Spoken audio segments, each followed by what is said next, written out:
Mother Earth. Mother Earth. Tita Jess. Symbol of glow and beauty ka na. Salamat po. Nasanay ka na ba kasi laging ganun yun?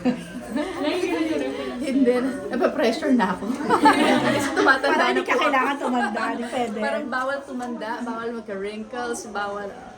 Pero I'm really flattered. Ilan taon ka na nga ngayon? Thank God for that glow, whatever is that. Ilan taon ka na nga? Dahil 42. Grabe siya. Ilan anak? 6. Diba? Anong sabon mo? Anong sabon mo? Sihil ka. Paano ka na-contact or na-connect para makuha ang magkatulog? D. House of D. Through Miss D. Tita Sheer.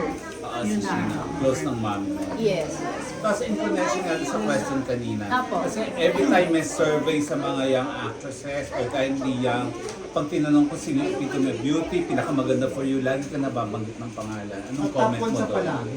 Oo. Grabe yung mga ganong comment. Maraming salamat po. Maraming salamat. Like I said kanina, medyo nakaka-pressure na. Grabe na po ang weight. Pero thank you Lord. Si Lord lang talaga lahat.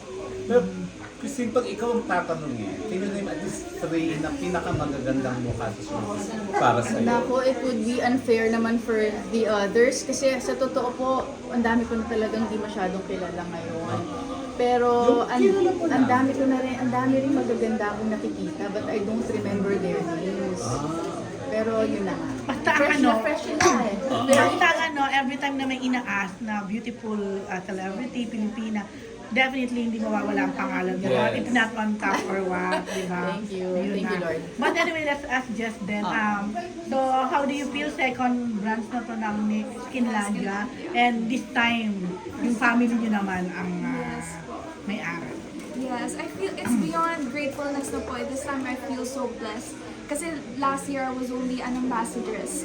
But right now, my mom, she really franchised na po. So, sobrang blessings.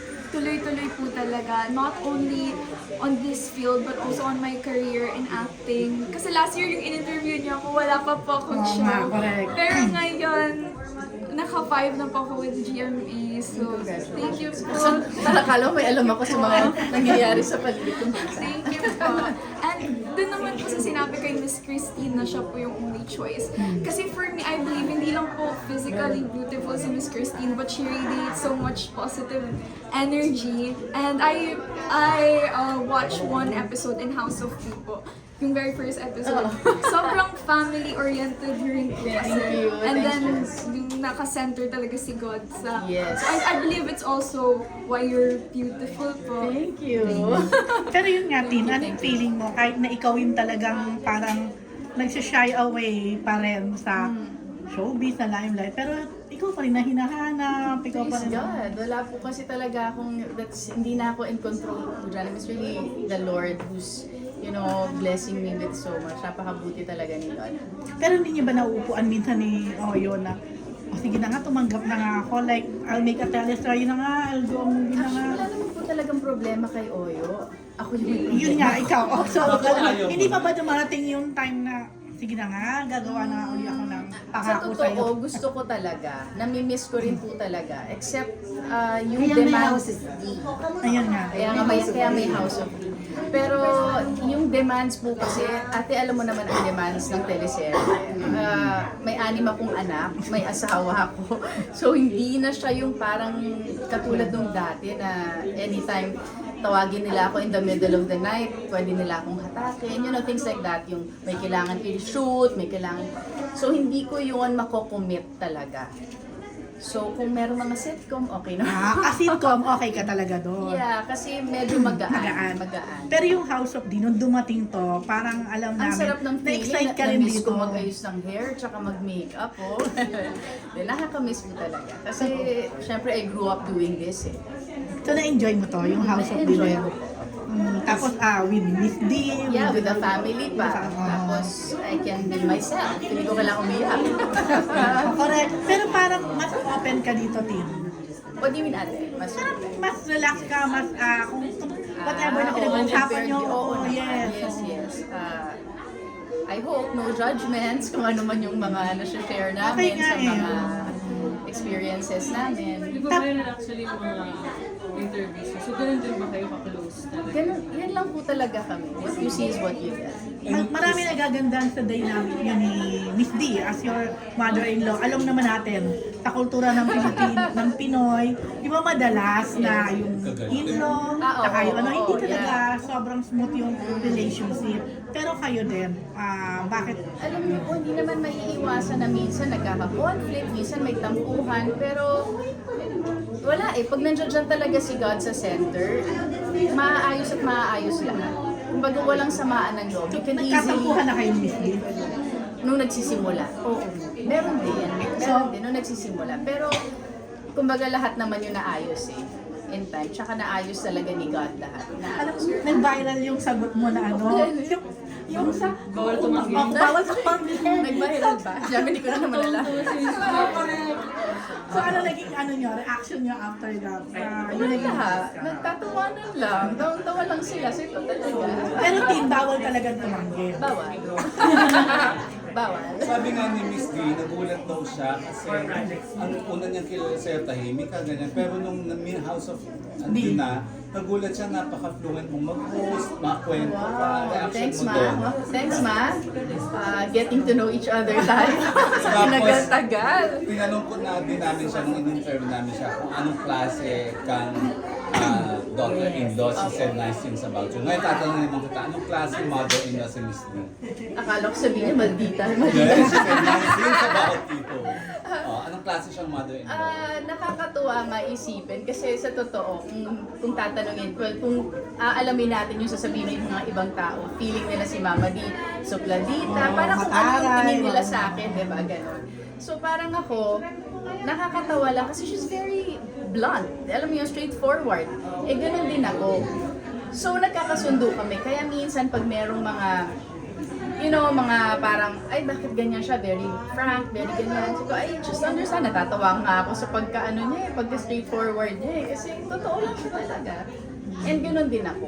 So, nagkakaintindihan kami ni Mama Di. Since nandito tayo sa Skinlandia, ano ang sikreto niyong dalawa? Siyempre si Jess, medyo bagets pa. Si Tin naman, guys. Forever. Yung Forever. Parang forever kinabahan sa yan. medyo bagets mo. Forever yan ka nga. Vampira kaya. Parang ano lang tayo nung time na. Kaya nga. So, anong secret talaga? Wala. To be honest, wala talaga wala maisip na sikreto kasi hindi talaga Lagi sikreto. ko tinatanong ng sikreto ng Oo, pagiging hindi maganda. talaga sikreto. Ganda at masaya. Parang ano yung Inner peace. Kasi alam namin, faith nakatulong talaga. Pero Faith talaga. For me, ina-apply. Moisturizer lang po eh. Tsaka facial cleanser. Yun lang naman. Yun lang talaga. Yun lang po talaga. Ang sa akin lang na talagang pilit kong kailangan laging nandyan is to have yun nga, yung peace sa puso.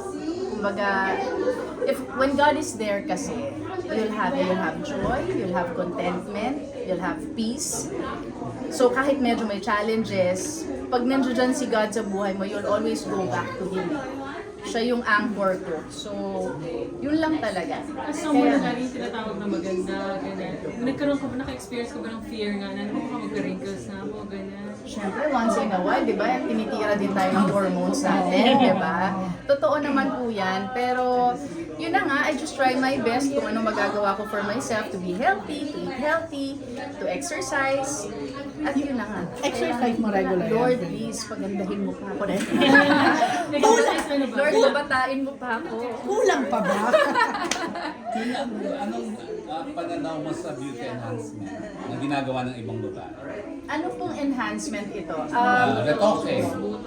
Hindi. Botox, retoke. Non-surgical po. Okay. Yung mga surgical, Medyo anong opinion mo natatakot doon? ako eh. Kasi baka tulad nga nung sinasabi ko, baka masobrahan yung pagtusok, wala nang bawian, diba? Yun lang naman. Pero for other people naman, kung okay sa kanila yon, comfortable sila with that, I'm fine with it. Jessica, secret, beauty secret. Aside from youth, Your youth. Kasi happy po when I'm surrounded with people that are happy and who uplifts me. And like I said before, hindi kasi ako nagpapa-apekto sa mga negativity. Kasi I always focus myself sa mga taong nagpapasaya sa akin. So yun, siguro And- that's why it radiates. And Pero reaction ano din mo na yung sa mga first skincare branch mo, ang nagkat ng ribbon, bihirang lumabas Opo, Miss nagulat Christine. nga po ako Ano na- nararamdaman mo siya nagkat ng ribbon? Nanginginig na po ngayon. Grabe naman yung Sinungaling nanginginig. po.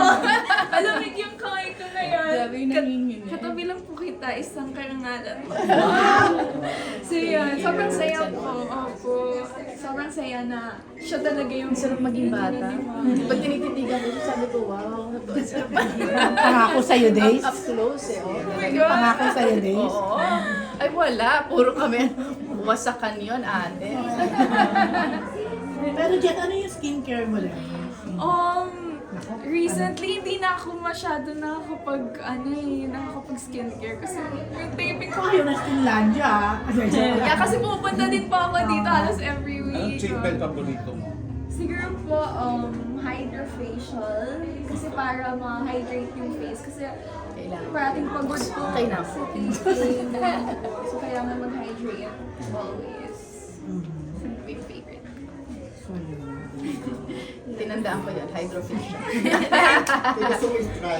Pumunta ka lang daw dito anytime. Oh, Yes wow. po. Thank you. Christine, last na sa Yes, akin po. na, kasi you have a daughter, ano yung tinuturo mo sa kanya about beauty? Kasi syempre may iba-ibang beauty yung tao, sobrang hindi mahal mo. Para ganyan, ano yung ini-instill mo sa kanya to do? Si Andrea, hindi siya kikay na teenager.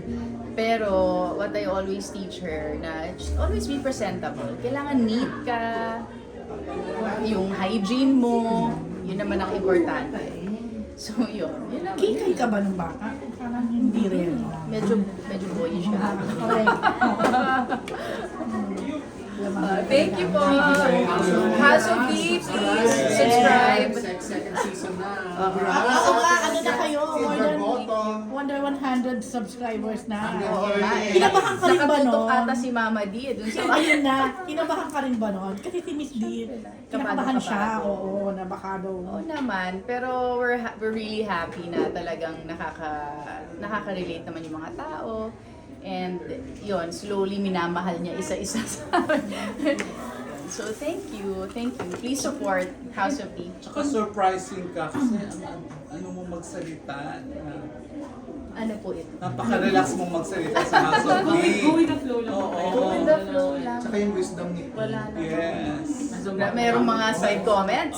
Minsan may kikay moments ka na nagugulat ang viewers na ay ganun. Uy, alam mo, meron ako isang struggle. Di ba sinabi ko sa'yo, yung how do you handle yung when you're angry with somebody? oo, nakwento ni Paano mo gagawin?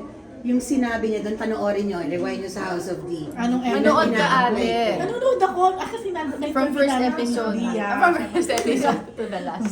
Marunong ka palang magalit. Siyempre, Oo naman. naman tayo. But it's what you do. Diba? Thank you. Thank you po. Okay.